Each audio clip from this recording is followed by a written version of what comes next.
Did you know that Portland has a hip pocket mountain? It's true.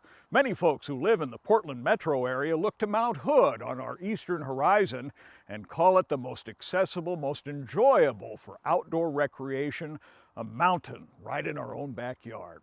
Hi there, I'm Grant McComie, your host for Travel Oregon's Grant's Getaways, and this week we head to the mountain, and it's a wonderful experience as we hit the back roads in search of a huckleberry harvest.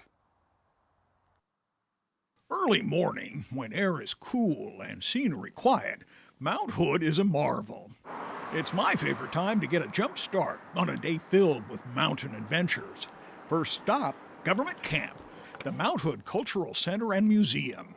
The mission is to preserve the history of Mount Hood. We've got ski history, pioneer history, 10th Mountain Division history, the mountain history, Mount Hood Forest history downstairs. So yeah, we've got quite a bit of different history. Be sure to climb the stairs in this massive 9,000 square foot museum and discover a unique chapter of life that dates to the 1920s, when Henry Steiner began building log cabins across the forest.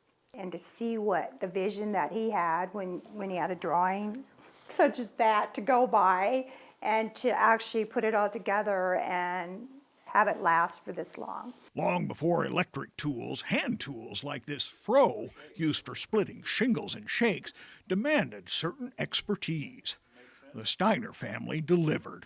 Today, there are more than 100 Steiner cabins still standing in the forest, kept alive by folks who enjoy holding on to heritage.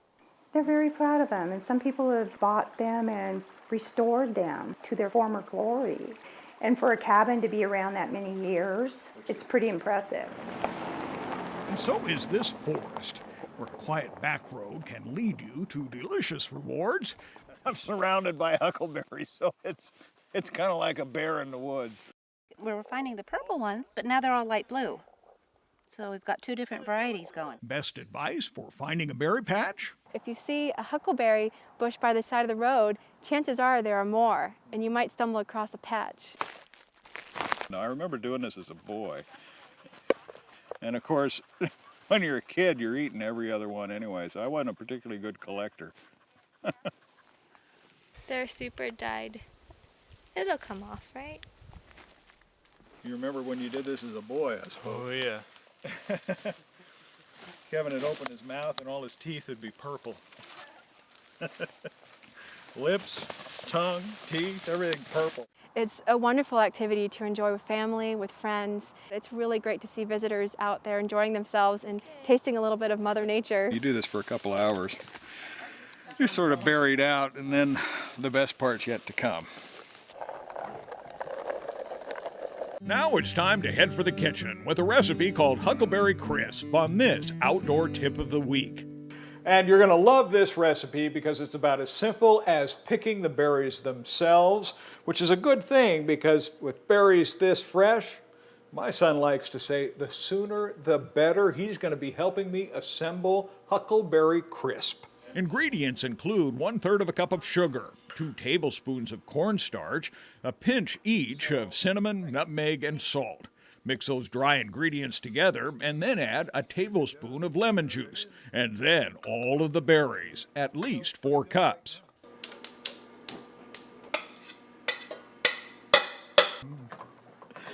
Well, that smells pretty good right now, but we're not quite done. Pour all of the mixture into a greased baking dish, and for the topping, again, the simpler the better. In a pan, mix together melted butter, about 1/2 cup, 1 cup of sugar, 2 tablespoons of flour, and cook together, stirring over low heat for 2 minutes, and then add 4 cups of corn flakes.